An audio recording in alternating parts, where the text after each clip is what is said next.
sehat. Sehat ya, Pak. Sehat ya. Dari mana ini Pak Lukman? Ini tadi dari kelas sebelah. Nah, ini mau ke kelas yang nanti kita akan diobservasi belok ini.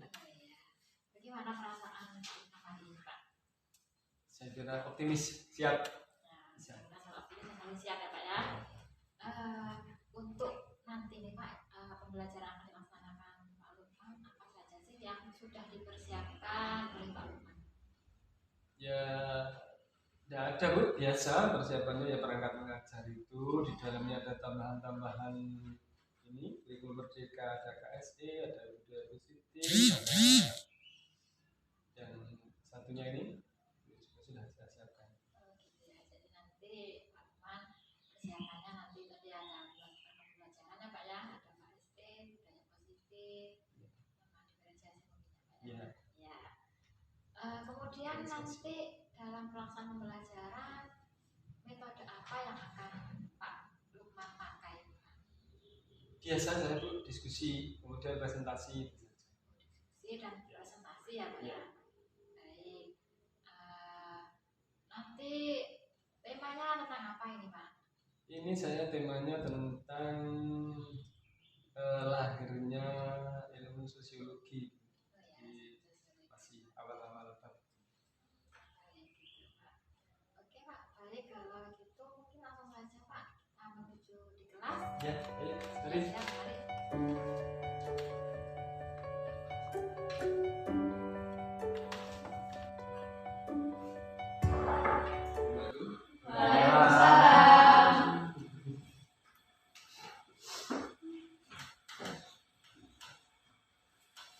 Baik, sebelum kita memulai pelajaran, disiapkan dulu.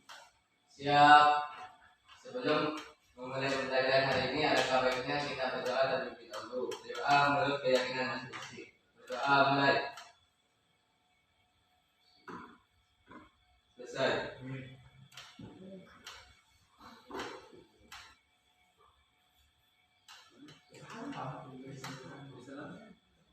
Baik, salam. Assalamualaikum warahmatullahi wabarakatuh. Sehat semua? Sehat. Ada yang tidak masuk hari ini? Ada. Iqbal?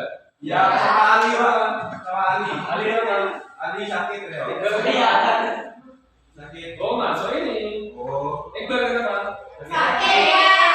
Ya, baik, sehat ya? Sehat. Baiklah, kita mulai pelajaran kita. Alangkah baiknya kita merefleksi dulu. Jadi apa yang akan kita pelajari, kemudian kesiapan kalian untuk menerimanya. Untuk itu kita akan menundukkan kepala sejenak sambil mengingat-ingat tujuan belajarmu dari rumah. Bisa ya? Baiklah, coba kita mulai. Saya hitung dengan hitungan ketiga. Setelah itu kalian fokus membayangkan perjalananmu dari rumah sampai ke sini dan apa yang akan kamu lakukan sampai pulang rumah. Bisa? Ya, dimulai dengan memejamkan mata dulu. Saya hitung 3 kali. 1, 2, 3. Dimulai dari perjalanan berangkatmu dari rumah, izin orang tuamu, perjalanan ke sekolah,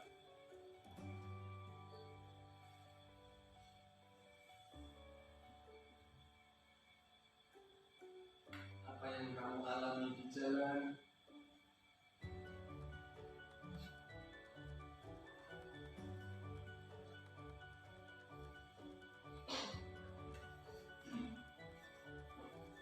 rencana-rencanamu nanti setelah sampai di sekolah,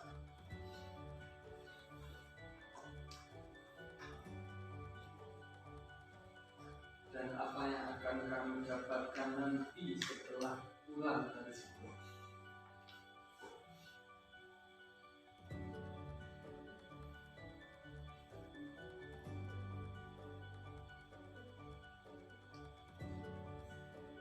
Kalau sudah menemukan, Silakan dibuka mata pelan-pelan dan ambil nafas. Bagaimana? Sudah menemukan?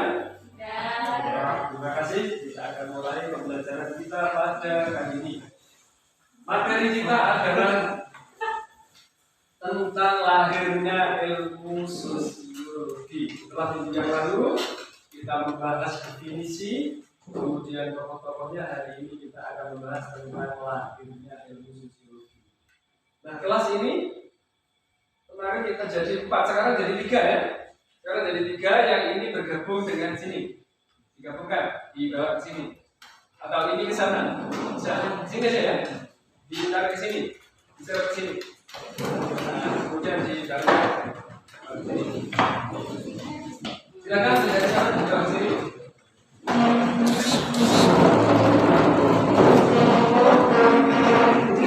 Dari tugas yaitu tentang latar belakang lahirnya ilmu sosiologi. Kemarin kita sudah bilang yang suka dengan nonton atau video atau mendengarkan, nanti kita bisa lihat di sini, dan yang suka menulis atau bermain peran atau bercerita nanti bisa juga melihat di kertas yang akan saya berikan.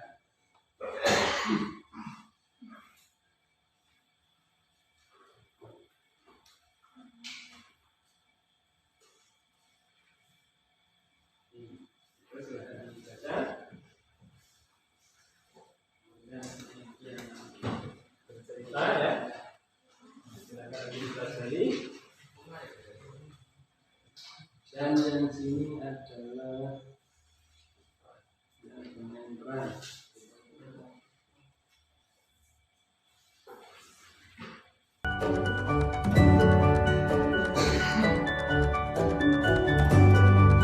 Anak-anak sekalian, silakan itu dibaca dulu, kemudian lihat di video di sini. Setelah itu beberapa menit kemudian nanti silakan kalau ada pertanyaan ditanyakan. Setelah itu kalau sudah siap nanti presentasi. Gitu ya? Balik lagi di Jauh Dekat Film dengan Ogut di sini. Kali ini kita mengangkat alur film mengisahkan bagaimana Napoleon Bonaparte dengan kejeniusan militer dan kepiawaiannya berpolitik dalam waktu singkat sanggup menobatkan diri sebagai kaisar Prancis dan menaklukkan hampir sepertiga daratan Eropa di masanya. Namun ini tak berlangsung selamanya. Setelah akrab dengan rasa kemenangan selama 15 tahun, akhirnya di tahun 1812 ia mengalami kekalahan pada kampanye perang di Rusia. Dan setahun berikutnya Napoleon juga tak sanggup menghadapi pasukan keroyokan dari negara Austria, Rusia, Inggris, dan Prusia. Dengan kekalahan mutlak ini Napoleon akhirnya diusir dari Prancis dan diasingkan di Pulau Elba, sebuah pulau yang terletak di Laut Mediterranean. Tapi ia berhasil kabur dan kembali membuat Eropa menakutinya. Nah, bagaimana kronologi sejarahnya? Jika kalian tertarik, tonton terus video Ogut sampai akhir. Selamat menikmati. Langkah-langkah kaki berat membuka sinema ini memasuki lorong-lorong mewah kediaman sang kaisar Prancis sendiri. Tepat pada 20 April 1814, berdiri tegak seorang Napoleon yang berusaha menyimpan kekecewaannya. Anak-anak sekalian, kalian sudah berproses tadi. Jadi ada yang nanti bercerita, ada yang dengan peran dan terus artikel. Tadi video sudah kita lihat, dan tentu mungkin ada pertanyaan-pertanyaan, silakan. Kalau ada yang berkaitan, sudah ya, ya. Baiklah, sekarang kalian akan menampilkan kemampuan kalian dengan maju ke depan. Dimulai dari kelompok 1 ya. Ya, silakan.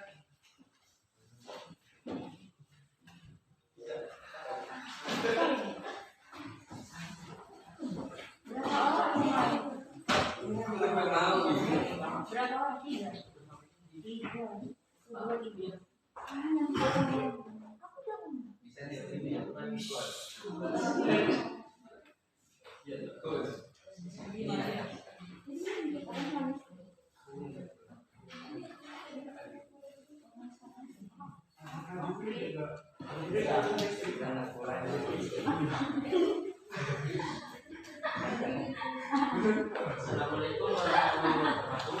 Waalaikumsalam warahmatullahi wabarakatuh. Abad revolusi pemicu lahirnya sosiologi.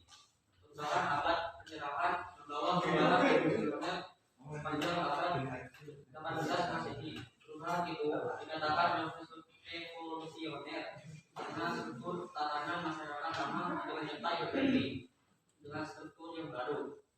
Revolusi sosial yang paling jelas tampak dalam revolusi Amerika, revolusi industri, dan revolusi Prancis. Ketiga, revolusi itu berpengaruh ke seluruh dunia. Hal ini wajar mengingat kawasan Asia dan Afrika ketika itu sedang menjadi daerah koloni Eropa.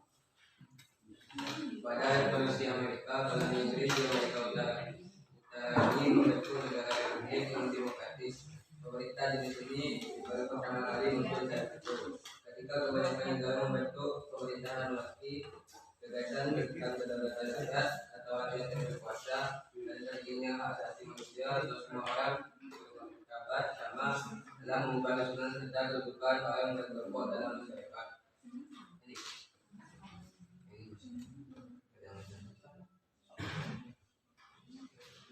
Pada masa revolusi industri muncul kalangan baru dalam masyarakat, yaitu kaum kapitalis yang memiliki modal untuk membuat usaha, serta kaum bangsawan dan rohaniwan yang sebelumnya lebih berkuasa baik disaingi kaum kapitalis yang mengendalikan ekonomi. Kemudian muncul kesadaran akan hak asasi manusia yang pertama semua orang di hadapan hukum yang mengakibatkan adanya revolusi Prancis. Revolusi ini menyebabkan berbagai perubahan dan gejolak dalam masyarakat. Pada usia yang tahu dalam masyarakat di Kuala Abrik, di Abrik dan di Barisan. Perubahan ini tidak jarang terjadi. Ya, terima kasih. Aplaus.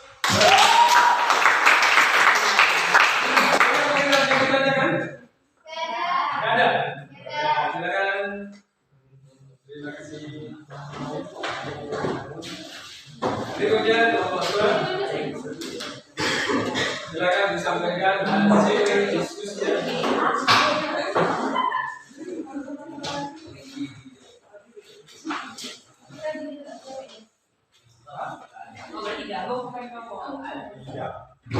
Assalamualaikum warahmatullahi wabarakatuh. Waalaikumsalam warahmatullahi wabarakatuh.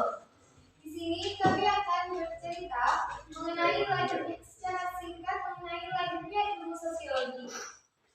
Proses berubahnya kerajaan menjadi Republik Prancis sebagai awal lahirnya ilmu sosiologi. Bahwa Raja Prancis sangat otoriter dan diktator, sedangkan istrinya hidup dengan foya-foya yang membuat masyarakat muak. Munculnya tokoh-tokoh yang ingin mengadakan revolusi. Tokoh itu bernama Napoleon Bonaparte yang menjadi bapak Prancis. Perubahan sosial besar atau revolusi menyebabkan perubahan struktur di masyarakat dan berubah pada keilmuan sosial.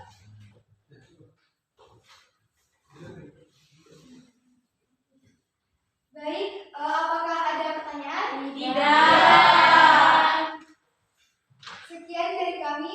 Assalamualaikum warahmatullahi wabarakatuh.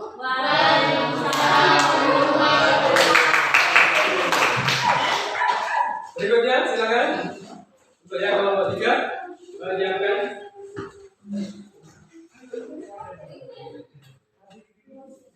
Ya, silakan. Bawa alat-alatnya boleh.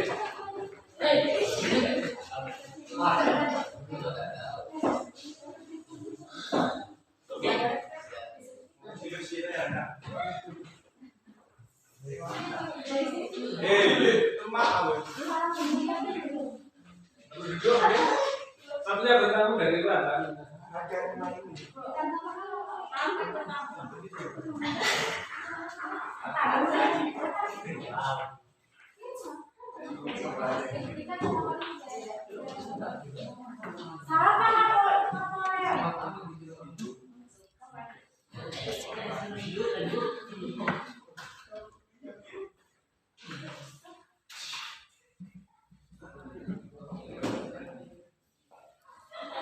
Tadi.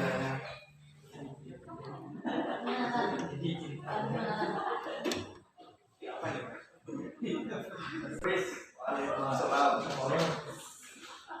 Ada apa datang ke sini? Saya mau mengubah Prancis dari kerajaan menjadi republik. Padahal Tidak mau saya. kenapa begitu? Karena gitu saya. Enggak enak.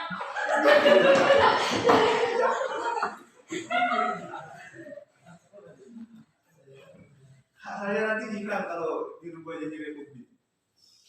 Ya nanti rajanya dipilih 5 tahun sekali. Tidak mau, saya maunya seperti ini. Nanti kamu jadi seenaknya sendiri. Tidak mau. Oke, kalau begitu kamu saya dulu.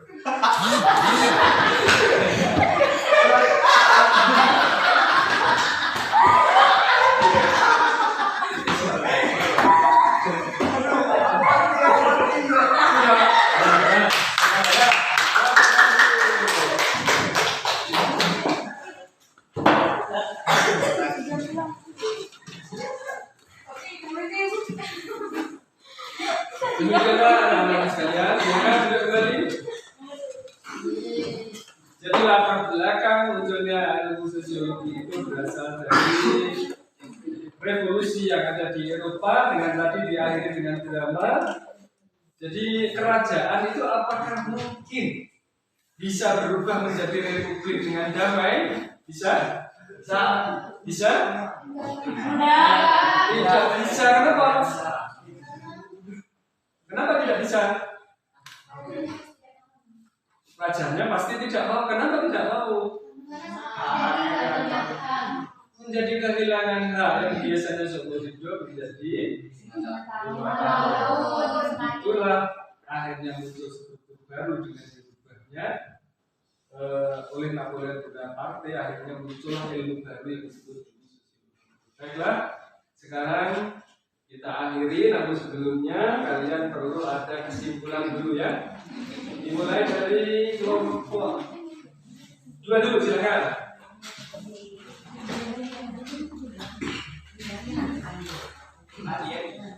Setelah mempelajari materi ini, saya memahami latar belakang lahirnya ilmu sosiologi dan munculnya banyak gejala sosial seperti kemiskinan, kriminalitas, kelas-kelas sosial baru. Dan terima kasih. Berikutnya kelompok 1. Silakan. Ya, kesimpulannya dulu.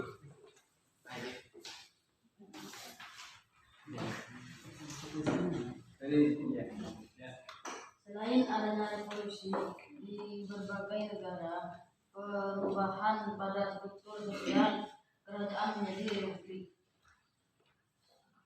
Ada lagi? Ada. Ya, berikutnya kelompok 3. Adanya revolusi di dunia, revolusi Prancis dan revolusi Inggris, revolusi Rusia dan lain-lain merubah masyarakat.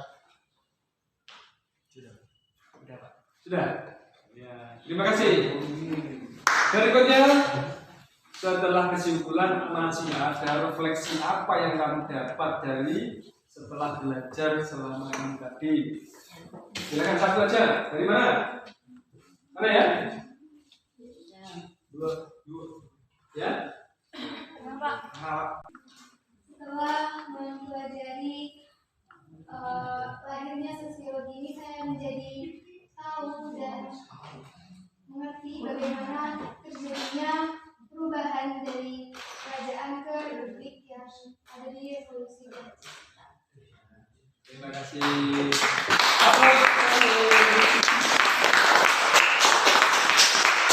Ya, terima kasih anak-anak sekalian. Kita akhiri dan ingat minggu depan nanti materi berikutnya itu sudah ada di Google Classroom, nanti silakan dilihat ya. Ya baiklah, kita akan akhiri dan silakan dipimpin doanya. Sebelum mengakhiri pembelajaran pada hari ini, marilah kita berdoa untuk keyakinan Mulai. Selesai. Beri salam. Assalamualaikum warahmatullahi wabarakatuh. Warahmatullahi wabarakatuh. Pak Lukman, alhamdulillah tadi sudah melaksanakan pembelajaran ya Pak ya. Ya. Sudah bagus sekali loh Pak menurut saya Pak Lukman pembelajarannya tadi Pak. Ya banyak kekurangannya Bu. Ya. Sekarang nih Pak, bagaimana nih Pak? Perasaan Pak Lukman seperti apa setelah melaksanakan pembelajaran? Ya lega lah Bu. Artinya ya tadi sudah kita usahakan budaya positif kita tampilkan, kemudian berdiferensiasi kita sudah coba walaupun agak ada kendala sedikit, kemudian yang satunya berkaitan dengan apa itu? Yang tadi itu KSE itu. Nah, itu tadi juga ya alhamdulillah tapi termasuk lancar lah. Bagus Pak ya. Kemudian nih Pak, dalam melaksanakan pembelajaran tadi nih Pak, apa sih tantangan yang Pak Lukman hadapi selama melaksanakan kegiatan pembelajaran tadi?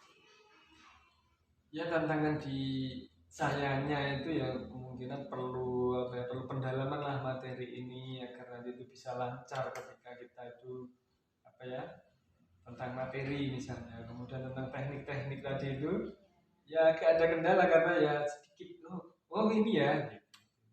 Jadi perlu pendalaman. Nanti perlu pendalaman lagi ya Pak ya. Nah, untuk mengatasi tantangan yang sudah dihadapi Pak Lukman tadi, apa saja yang akan Pak Lukman lakukan Pak? Ya tentu sharing dengan teman-teman itu nggak boleh lah kemudian ini sudah ada teman-teman lain yang nanti di NJMP atau di PP kita kebetulan kepala sekolah kita kan menjadi PP ini nanti bisa mempermudah lagi. Jadi saling sharing ya Pak ya, kurang-kurangnya seperti apa. Baik nih Pak. Nah, untuk agar kedepannya Pak Lukman bisa melakukan pembelajaran lebih baik lagi tentunya dan lebih ideal, kira-kira untuk memperbaiki hal tersebut apa saja yang akan Pak Lukman lakukan agar kedepannya lebih baik terus Pak? Ya mestinya perlu ikut pelatihan-pelatihan yang skalanya itu bagus ya offline kalau bisa. Soalnya kalau di apa seminar-seminar online, pelatihan-pelatihan online itu ya selain mungkin materinya bagus tapi kita kurang fokus. Bisa jadi juga materinya itu kadang-kadang ya formalitas saja itu. Jadi kita butuh pelatihan yang offline lah, seminggu apa 2 minggu. Ya. Jadi dalam mengikuti pelatihan-pelatihan ya Pak ya, selalu melakukan perbaikan diri gitu ya Pak ya. Itu saja Pak. Ya, Oke, terima Pak. kasih loh Bella ya. Iya, sama-sama, Terima kasih Pak. tadi atas Iya. kesediaan memberikan informasi di kelas saya ya. Juga.